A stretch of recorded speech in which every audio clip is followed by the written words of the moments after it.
বন্ধুরা, থাম্বনেলটা তো দেখেইছেন। ইন্ডিয়ার জিডিপি গ্রোথ রেট 8.2%। একটা খুবই আনন্দের খবর। এটা এক্সপেক্ট কিন্তু করা যায়নি। এখানে অপারেশন সিন্দুর চলছিল, তারপর ট্রাম্পের ট্যারিফ চলছিল। এখানে আইএমএফ কিন্তু এক্সপেক্ট করেছিল যে আগের কোয়ার্টারে 6.3% আছে, তো 6.5%-এর কাছাকাছি থাকবে। কিন্তু তাকেও চমকে দিয়ে 8.2% যখন হয়ে গেল, তখন কিন্তু বোঝা গেল এটা ডেট ইকোনমি নয়, এটা কিন্তু গ্রোয়িং ইকোনমি এবং খুব বড় স্কেলে কিন্তু গ্রোয়িং করছে। তো থামিয়ে যাওয়া কিন্তু যাবে না। এবার যদি ডাটা অনুযায়ী ক্যালকুলেশন করেন, একটা পয়েন্টে কিন্তু সি দেওয়া আছে, এটা নিয়ে ডিটেলসে পরে আলোচনা কোনো একদিন করব। কিন্তু সেটা হচ্ছে 2011-2012 ডাটা সঙ্গে আমরা কম্পারিজনে রেখেছি, সেই অনুযায়ী গ্রোথ রেট কতটা হয়েছে সেটা দেখিয়েছি বলে। কিন্তু আইএমএফ চাই যে আগের ডাটাগুলো অনুযায়ী গ্রোথ রেট দেখানো হোক। আচ্ছা, যে ডাটাটা বেরিয়েছে, একটা কথা মনে রাখবেন, সেটা হচ্ছে কিন্তু দিওয়ালির আগের পর্যন্ত ডাটা। এর পরের কোয়ার্টারে কিন্তু দিওয়ালির বাম্পার সেলিং এর যে জায়গাটা আপনারা জানেনই, দিওয়ালির সময় কিন্তু জিএসটিও কম হয়েছিল। তার ফলে কিন্তু ডোমেস্টিক কনজিউমশন অনেক বেড়ে গেছিল। আমাদের ইকোনমি কিন্তু ডোমেস্টিক কনজিউমশন আছে আমাদের ইকোনমিতে। চায়নার এক্সপোর্ট ওরিয়েন্টেড ইকোনমি, এখানে কিন্তু ডোমেস্টিক কনজিউমশন নেই। সুতরাং এখানে যদি দেখেন, বাজার কিন্তু নেক্সট কোয়ার্টারেও বাড়বে। তার সংকেত হয়তো আমরা গতকাল থেকে আপনারা বিভিন্ন মিডিয়াতে বলুন বা বিভিন্ন ভিডিওর মাধ্যমে হয়তো শুনেছেন। এখানে যদি দেখেন, বাজার কিন্তু যেদিন টেকনিক্যালি তলার দিকের জন্য আসছিল, আপনাদের সাথে শেয়ার করছিলাম যে এখান থেকেও তলার দিকে বেশ কিছুটা পড়তে পারে, 2-3 তারিখ পর্যন্ত তলার দিকের জন্যই মুভ দেখতে পারেন। এবং এই যে মুভটা দেখতে পেয়েছেন, এই যে এখান থেকে এত বড় একটা ট্রেন্ডিং টাইপের ডেন, যে মুভমেন্ট আমরা দেখতে পেয়েছি, তো এই ট্রেন্ডিং ডেট দিনেও কিন্তু আমাদের কিন্তু এখানে কোনো ডাটা ছিল না। আমাদের কাছে ডাটা কি ছিল, যে রেঞ্জ বাউন্ড টাইপের সিচুয়েশন তৈরি করবে এবং তলার দিকের জন্যই মুভ কিন্তু করবে। ফাইনালি গ্যাপ ডাউনের সঙ্গে খোলে, সেটাই লো হয় এবং উপরের দিকের জন্য 350 পয়েন্ট প্লাস করে কিন্তু বন্ধ করে। একটা ট্রেন্ডিং দিন এরকম ভাবেই কিন্তু ক্লোজিং হয়। আমরা এর মধ্যে একটা ছোট্ট কিন্তু ট্রেডিং সেট আপ পেয়েছিলাম, সেটাও আপনাদের সাথে কিন্তু শেয়ার করেছিলাম। বাজার কিন্তু জানতো, মানে এফআইআই ডিআই এরা কিন্তু জানতো যে ইন্ডিয়ার গ্রোথ রেট কি। আমরা কিন্তু জানতাম না। আমরা ডাটা যতক্ষণ না দেখতে পাবো ততক্ষণ পর্যন্ত আমাদের কাছে কিন্তু সিচুয়েশন থাকে না, এই জন্যই কিন্তু করেছে। আদারওয়াইজ টেকনিক্যালি কিন্তু এখান থেকে ঘোরার কোনো জায়গা পজিশন ছিল না। পজিশন তৈরি করতে হবে, তারপরেই যখন এই জায়গাটা কমপ্লিট করো তখন থেকেই আপনার সাথে শেয়ার করছিলাম আলটিমেট কিন্তু যখনই 26,200 এই লেভেলটাকে ব্রেক করে দিচ্ছে বা এর উপরে ক্লোজিং হচ্ছে, আলটিমেট এখান থেকে আপসাইডের দিকের জন্য যাবে এবং পজিটিভও কিছু নিউজ কিছু না কিছু আসবে। এটার প্রভাব কিন্তু আমেরিকার সঙ্গে ইন্ডিয়ার ট্রেড ডিলের মধ্যেও পড়বে, এটা কিন্তু খেয়াল রাখুন। কারণ যখনই একটা হ্যান্ড যদি তলার দিকে ঝোঁকানো থাকে, মানে ধরুন ইন্ডিয়ার গ্রোথ রেট খারাপ হতো, তখন কিন্তু নেগোসিয়েশন টেবিলে উপরের দিকে কিন্তু থাকতো ট্রাম্প। যখন ইন্ডিয়ার গ্রোথ রেট হাই, তখন কিন্তু চোখে চোখ মিলিয়েই কিন্তু কথা হবে এবং ট্রেড ডিলও হবে। এটা সবে শুরু, নেক্সট কোয়ার্টারও কিন্তু খুব সুন্দর যাবে। সুতরাং এখন আর ভয় পাওয়ার সময় নয়, এখন কিন্তু এখান থেকে বাউন্স করবে। বাজার কিন্তু লম্বা উপরের দিকের জন্য যেতে চলেছে। সেক্ষেত্রে হতে পারে 26,900, যেটা আপনাদের সাথে ফিগার বারবার বলে আসছি, সেটা একটু বড় প্যাটার্ন অনুযায়ী এই জায়গাটা পর্যন্ত হয়তো দেখতে পেয়ে যাবেন। এছাড়া যদি টেকনিক্যাল শিখতে হয়, অ্যাডভান্স লেভেলের টেকনিক্যাল, তাহলে অবশ্যই জয়েন করতে পারেন। 30% অফ চলছে মান্থ এন্ডের জন্য। তো কোর্স ফি বুঝতেই পারছেন, এটা ছিল, সেখান থেকে রিডিউস করে 30% অফ দিয়ে কিন্তু এই ফিস দাঁড়িয়েছে। যারা যারা সত্যি শিখতে ইচ্ছুক আছেন, তারা নিচে দেওয়া ডেসক্রিপশন বক্সের মধ্যে ক্লিক করে দেখতে পেয়ে যাবেন যে জয়নিং লিঙ্ক টেলিগ্রাম চ্যানেলের, ওখানে ক্লিক করে আপনারা জয়েন করতে পারবেন এবং ফার্দার যে প্রসেস আছে সেই প্রসেসগুলো ওইটার ভেতরেই কিন্তু পেয়ে যাবেন। এবার হচ্ছে, দেখুন এখানে হচ্ছে একটা তলার দিকে রেঞ্জ বাউন্ড দিন ছিল এবং তলার দিকেই বাজার পড়বে এক্সপেক্ট করছিলাম। কিন্তু জিডিপি ডাটার কারণেই এখন বোঝা যাচ্ছে যে আলটিমেট এখানে একটা ট্রেন্ডিং দিন, তাও আবার রিভার্স কিন্তু দিয়েছিল। এইখানে একটা ট্রেন্ডিং ডে হওয়ার কথা ছিল রেঞ্জ ক্যালকুলেশন অনুযায়ী, সেটা কিন্তু আগের দিন রেঞ্জ বাউন্ড সিচুয়েশনেই তৈরি করে রেখে দিয়েছে। সুতরাং এখানেও কিন্তু মিলল না। জিডিপি রেট মানে জিডিপি যে ডাটা সেটা কিন্তু বেরিয়ে এলো, এরপরে কিন্তু এখান থেকে আপসাইডের দিকের জন্য মুভমেন্ট কিন্তু পাবেন। যেহেতু 26,200 টেকনিক্যালি ব্রেক করে দিয়েছে, সুতরাং আপসাইডের আর এই মুহূর্তে আটকাতে কেউ পারবে না। হ্যাঁ, সিচুয়েশন যেরম যেরম চেঞ্জ হবে আপনাদের সঙ্গে আপডেট হয়তো করবো, কিন্তু এই মুহূর্তে আপসাইড ছাড়া কিন্তু প্রত্যেকটা ডিপে কিন্তু বাই আসবে এবং ওপরের দিকের জন্য কিন্তু মুভ করতে থাকবে। তো সেই মুভগুলো নেবার চেষ্টা করবেন এবং বাজার এখানে যতটা ছোট ছোট রিডিউস হওয়ার পর যদি দেখেন যে বাজার এখানে বেশ কিছুটা টাইম কাটিয়েছে, যেমন দুদিন ধরে দেখতেই পেয়েছেন লাইভ হাই এই দিন দেখেছেন, সেই দিনও কিন্তু নেগেটিভ। আমরা ট্রেডিং সেশন এই দিনটা খুব সুন্দর পেয়েছিলাম। তারপরে যদি দেখেন যে আবার একটা নেগেটিভ দিন হয়েছে, কিন্তু এখানে ট্রেডিং সেশন খুব একটা ভালো হয়নি বা এখানে আমি ট্রেডই কিন্তু করতে পারিনি। তো এইগুলো থাকবে, নয়েজ যদি থাকে তাহলে কিছু করার থাকে না। কিন্তু এবার যে বাজার এখান থেকে যদি ঘোরে উপরের দিকের জন্য ঘোরে, সোমবার দিন দেখতে পারেন যে আর একটু তলার দিকের জন্য বাজার এলো, সেখান থেকে বাউন্স করলো এবং একটা সুন্দর বড় মুভমেন্ট হয়তো হতে শুরু, এটাও কিন্তু পসিবল। সেই জন্য কিন্তু ওয়াচ করতে হবে, যেটা নিয়ে আগামীকালকের ভিডিওতে আপনাদের সাথে আলোচনা করব, কিন্তু আজকে উইকলি আলোচনা করব। এই মুহূর্তে এখান থেকে যদি সাপোর্টের জায়গা দেখেন, তাহলে এটাই কিন্তু যেখান থেকে বাজার ঘুরেছে সেটাই কিন্তু সাপোর্ট। নর্মাল বাজারে নর্মালি মনে রাখবেন যে টেকনিক্যাল কাজ করবে, কিন্তু যখন কোনো ইভেন্ট একটা আসবে, বড় সড়ো কোনো রকম চমক দেবার মতন খবর আসবে, তখন কিন্তু টেকনিক্যাল কাজ করতে নাও পারে। কারণ হচ্ছে বাজার যদি সেই দিকে না থাকে, তার এগেনস্টে থাকে, যেমন এখানে টেকনিক্যালি তলার দিকের জন্য পড়ার কথা কিন্তু ছিল, আওয়ারলি টাইম ফ্রেম অনুযায়ী প্যাটার্ন ম্যাচ করছিল না, তলার দিকের জন্যই কিন্তু পড়া উচিত ছিল। সেখানে কিন্তু এটাকে ওভারলুক করে একদিনেই কিন্তু উপরের দিকের জন্য প্রায় লাইভ হাইয়ের কাছাকাছি বা 26,200 কাছাকাছি পর্যন্ত টেনে তুলে নিয়ে চলে গেছে।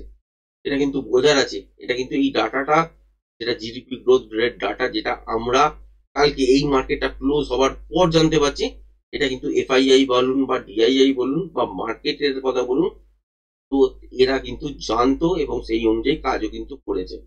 সুতরাং এইটা হচ্ছে এমন একটা জায়গা যেখানে কিছু বড় নিউজ, সেটার খবর হয়তো আপনার পরে পাবেন, তখন রিয়েলাইজ হবে। কিন্তু নর্মাল যখন দিন কোনো খবর থাকবে না, টেকনিক্যাল কিন্তু প্রপার কাজ করবে। এবং টেকনিক্যালটা শিখুন, তবেই কিন্তু বাজারের মধ্যে কাজ করতে পারবেন। যদি টেকনিক্যাল না শেখেন, তাহলে এই সব দিনগুলোতে আমরা তো লস তো একটা বারের জন্য করিনি। যেমন এই দিনটায় ট্রেড অ্যাভয়েড করেছি, এই দিনটায় ছোট্ট একটা স্ক্যাল্পিং ট্রেড করেছি। হ্যাঁ, মুভমেন্ট নষ্ট হয়েছে, পয়েন্ট নষ্ট হয়েছে, কিন্তু লসের জায়গায় যায়নি, কারণ টেকনিক্যালটা দরুনি। সন্দেহ লাগছিল কোথায়, যে এখান থেকে হঠাৎ এমন কি হলো যে উপরের দিকের জন্য মুভ হলো।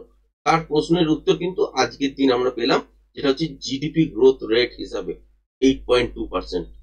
তো যাই হোক, আপনারা সোমবার থেকে কিন্তু আপসাইডের দিকের জন্য মুভমেন্ট দেখবেন। এখান থেকে বাজার কখন নেগেটিভ হবে, যখন দেখবেন যে 25,842 যেখান থেকে লো করে উপরের দিকের জন্য বাজার গেছে, সেই লেভেলটা যখন ব্রেক করবে, তখন থেকে নেগেটিভ সিচুয়েশন শুরু হতে পারে। তাও কিন্তু খুব বড় নেগেটিভ সিচুয়েশন বা এবার এখান থেকে ক্র্যাশ হয়ে যাবে এরকম কিছু না, এখান থেকে পড়তে পারে। যখন দেখবো যে 25,842 এই মুহূর্তে সিচুয়েশন এরকম তৈরি করে দিয়েছে, যদি ব্রেক করে তবেই কিন্তু এখান থেকে তলার দিকে এতটা পর্যন্ত চান্স থাকবে, সেটা হচ্ছে 25,339 পর্যন্ত। সেটা কিন্তু এইবারে এখন কিন্তু সম্ভব নয় বা এই সপ্তাহে সম্ভব নয়। টোটালি আপনার সাথে শেয়ার করছি এই জন্যই যে জায়গাগুলো যাতে একটু একটু হলেও বুঝতে পারেন। তাহলে বাজারকে উপর থেকে তলার দিকের জন্য যদি নেমে আসেও আর 25,842 যদি ব্রেক না করে, তাহলেও বাজার কিন্তু আপ ট্রেন্ডেই আছে।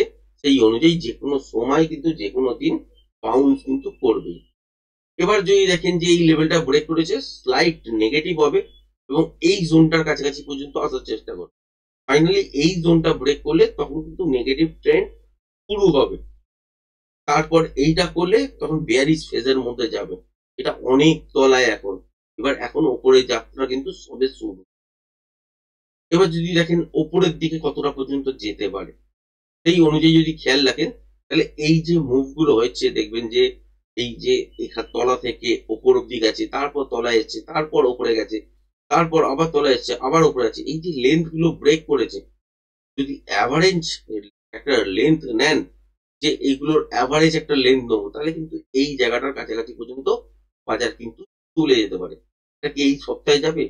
না বন্ধুরা, এই সপ্তাহে কিন্তু সম্ভব হয়তো হবে না, কিন্তু মানে এই 3 মাসের মধ্যে, মানে নেক্সট কোয়ার্টার আসতে না আসতেই তার আগে কিন্তু এটা পসিবল হতে পারে। তারপর এখান থেকে হয়তো সামান্য কিছু ডিপও দেখতে পারেন। তারপর যদি একটা খুব পজিটিভ নিউজ বা এর থেকেও জিডিপি গ্রোথ রেট ডেটা আসছে, সেটা হচ্ছে যদি আরো বেশি আসে, বা এই 8.2%-এর জায়গা দেখলেন 18.2%, তাহলে হচ্ছে হিউজ জাম্প আবারও কিন্তু দেখবেন। এবং ম্যানুফ্যাকচারিং ইউনিটে কিন্তু এই ডেটা এসছে। ম্যানুফ্যাকচারিং ইউনিটে যেটা আগের ডেটা ছিল 2 পয়েন্ট সামথিং, 0.73 এরকম কিছু ছিল, সেটাই এখন কিন্তু 10 পয়েন্ট সামথিং এসছে। ম্যানুফ্যাকচারিং এর উপর বেস করে ওভারঅল জিডিপি ডেটা দেখা যাচ্ছে যে এখানে হচ্ছে আপনার এই 8.2% টোটাল ওভারঅল গ্রোথ করেছে। তার মানে অবভিয়াসলি ম্যানুফ্যাকচারিং যদি বেড়ে থাকে তাহলে হচ্ছে আপনার চাকরিও হয়েছে, এখানে জবও কিন্তু হয়েছে, না হলে কিন্তু এই ডাটাটা আসা সম্ভব ছিল না। এটা কিন্তু অ্যানালিসিস করে এটাই বোঝা যাচ্ছে। আজকে এতগুলো কথা বলছি এই জন্যই যে বাজার এবার ওপরের দিকের জন্যই দেখবেন, আপ সাইডের দিকে যেরম যেরম মুভমেন্ট হবে, যেরম যেরম প্যাটার্ন তৈরি হবে, সেই অনুযায়ী মুভমেন্ট গুলো হতে থাকবে। এখানে কিন্তু তলার দিকে যেমন আমি এখানে কোথায় সাপোর্ট আছে সেটা খুঁজতে পাচ্ছি, যেমন এইখান থেকে তলার দিকে যদি নেমে আসে তাহলে 25,842-43 এটা সাপোর্ট হিসেবে কাজ করবে, এটা বুঝতে পারছি। এটা ভেঙে নিলে 25,318 এটা সাপোর্ট হিসেবে কাজ করবে, কিন্তু ওপরের দিকে কোনো রকম রেজিস্ট্যান্সের জায়গা নেই। সুতরাং এই যে আমরা লেনটা দেখতে পাচ্ছি যে এখান থেকে যেরকম যেরকম ভাবে উপরের দিকে যাওয়া শুরু করেছে, মানে এই তলা থেকে ওপর গেছে, তারপর তলার দিকে এসছে, সুইং লোয়ার ব্রেক করেনি, ওপরের দিকে গেছে, তখন এই হাইটাকে ব্রেক করেছে। এইটার যে টোটাল যদি অ্যাভারেজ গুলো বার করেন তাহলে কিন্তু মোটামুটি 26,900 কাছাকাছি পর্যন্ত উপরের দিকে যাওয়ার জায়গা আছে। তো তার মধ্যে প্যাটার্ন ইনক্লুডেড হবে, তারপরে কিন্তু দেখতে পারবেন যে আসল মুভমেন্ট কি হবে। কারণ এখানে যে জায়গাটা গুলিয়ে দেওয়ার চেষ্টা করেছিল টেকনিক্যালি, যে এখান থেকে কিন্তু কোন রকম ইন্ডিকেশন ছিল না যে বাজার এখান থেকে উপরের দিকের জন্য মুভ করবে। হ্যাঁ, তলার দিকেও খুব বেশি পড়বে না, সেটা বারবার ভিডিওতে বলে এসেছি। এখান থেকে ছোটখাটো একটা কারেকশনের মতন ফেস দেখবেন, তারপর হয়তো উপরের দিকের জন্য মুভ করতে পারে।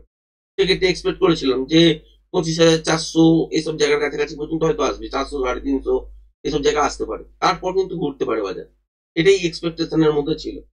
কিন্তু এই জিডিপি গ্রোথ রেটের ডেটা ছিল না, যেটা গতকালকে প্রকাশ হয়েছে, তারপরে অল ওভার ইন্ডিয়া সবাই জেনেছে, এইরকম আমরাও জেনেছি।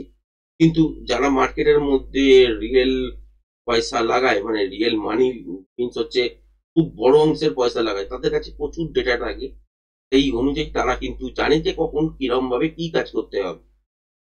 সেটা মোটামুটি বুঝতেই পারছেন যে হাজারো লাখো কোটি টাকার কথা, সুতরাং আমাদের মুখ দিয়ে হয়তো ফিগারও বেরোবে না সেরকম ভাবে। তো তাদেরকে এফআইআই এবং ডিআইআই বলা হয়।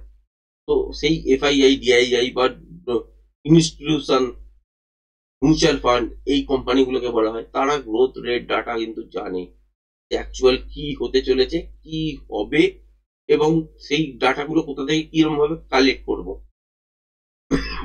তো সেই ডাটা অনুযায়ী কিন্তু তার আগে ভাগেই কিন্তু সেই মুভটা দেখিয়েছে। সেটা কিন্তু এক্সপেকটেশনে ছিল না, নর্মাল টেকনিক্যাল সেই জন্যই ম্যাচ করেনি এখানে। এই দিনও যে জিডিপি ডাটার গ্রোথ যেরকম হবে সেটা কিন্তু মার্কেটের নর্মালি মোটামুটি সকলেই জানতো, কিন্তু যারা রিটেল ট্রেডার বলুন বা নর্মাল মানুষ বলুন তারা কিন্তু জানতো না। পাবলিশ হবার পর কিন্তু জানলো।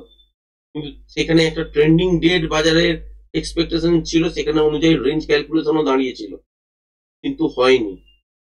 এইখানে নেগেটিভ এই জায়গাটাই দেখানো হয়েছে। এক্সপেক্ট করবো সোমবার থেকে কিন্তু একটা সুন্দর মুভ আপসাইডের দিকের জন্য হয়তো হবে। সেক্ষেত্রে ট্রেন্ডিং দের কিন্তু রেঞ্জ ক্যালকুলেশন অনুযায়ী দেখাচ্ছে না, কিন্তু এই দিনও ম্যাচ করেনি, এই দিনও কিন্তু ম্যাচ করেনি। এই দিন রেঞ্জ বাউন্ড দিনের জায়গা তৈরি হয়েছিল, সেখানে ট্রেন্ডিং বাজার দিয়েছে। এখানে ট্রেন্ডিং বাজারের দিন তৈরি হয়েছিল, সেখানে রেঞ্জ বাউন্ড বাজার দিয়েছে। বোধ হয়ে গেছে। আশা করছি এবার টেকনিক্যাল মিলবে, ডাটা প্রকাশ হয়ে গেছে, এবার এখান থেকে আমরা আপসাইডের দিকের জন্য কিন্তু দেখবো। অলরেডি কিন্তু লাইভ আইতেই বসে আছে মোটামুটি ভাবে, এটুকুই ধরতে পারেন। ব্যাংক নিফটির ক্ষেত্রেও সেম সিচুয়েশন, আপসাইডের দিকের জন্য যেরম যেরম ইন্ট্রাডেতে প্যাটার্ন তৈরি হবে বা বুলিশ ফরমেশন তৈরি হবে, সেই অনুযায়ী মুভমেন্ট কিন্তু আপসাইডের দিকের জন্য আপনারা দেখবেন। এবং এই মুভমেন্টটা কিন্তু অনেক দূর পর্যন্ত 63,000 পর্যন্ত কিন্তু নিয়ে যেতে পারে। কিন্তু অন্ধের মতন তো বসে আপনি এখান থেকে আপসাইডের দিকের জন্য 63,000 বসে থাকতে পারবেন না। তার মধ্যে অনেকবার দেখবেন যে তলার দিকে কিছুটা মুভ, ওপরের দিকে কিছুটা মুভ, এরকম জায়গা তৈরি হবে, কারণ সেখানে প্যাটার্ন তৈরি হয়। তো এইখানে যে মুভটা দেখতে পাচ্ছি তলার দিকের জন্য যদি বাজারকে একটুখানি নেগেটিভ ইম্প্যাক্ট ফেলতেই হয়, তাহলে সেক্ষেত্রে আপনারা দেখতে পাবেন ঠিক এই সুইংটা তলায়, যেটা হচ্ছে 58,649, এটা যদি ব্রেক করে তাহলে স্লাইড নেগেটিভ সিচুয়েশন তৈরি হবে। তার আগে তৈরি হবে না, তলার দিকের জন্য আসতেই পারে, এখান থেকে বাউন্স করে আবার উপরের দিকের জন্য মুভ করতে পারে। সুতরাং নেগেটিভ এটা ধরা চলবে না যতক্ষণ 58,650 এটা উপরে আছে।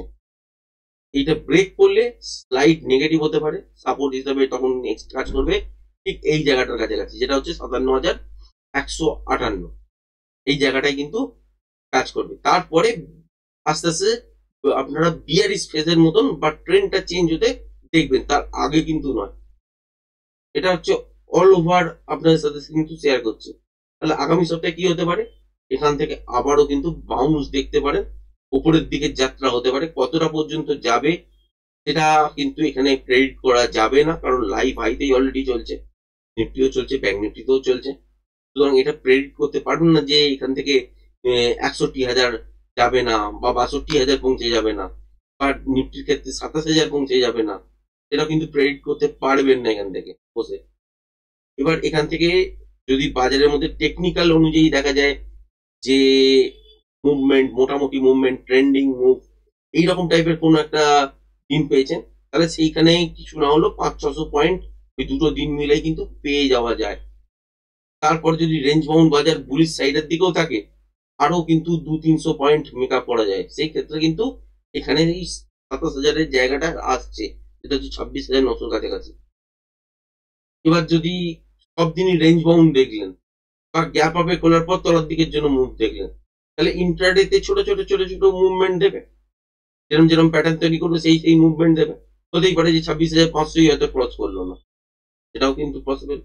তো সুতরাং এই জায়গাগুলোকে দেখে দেখেই আপনাকে কাজ করতে হবে। এখান থেকে আপসাইডের দিকের জন্য মুভ তো হবে, কিন্তু মুভটাকে দেখার জন্য আপনাকে ইন্ট্রাডেতে ফ্রেশ প্রাইস অ্যাকশনই কিন্তু বিশেষ করে খেয়াল রাখতে হবে।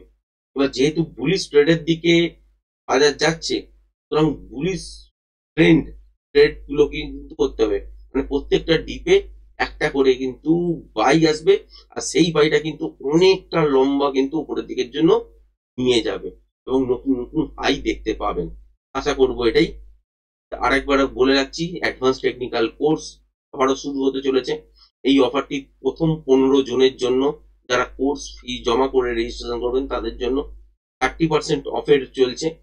বুঝতেই পারছেন, কোর্স ফি 5,000 ছিল, 3,500 এই মুহূর্তে চলছে।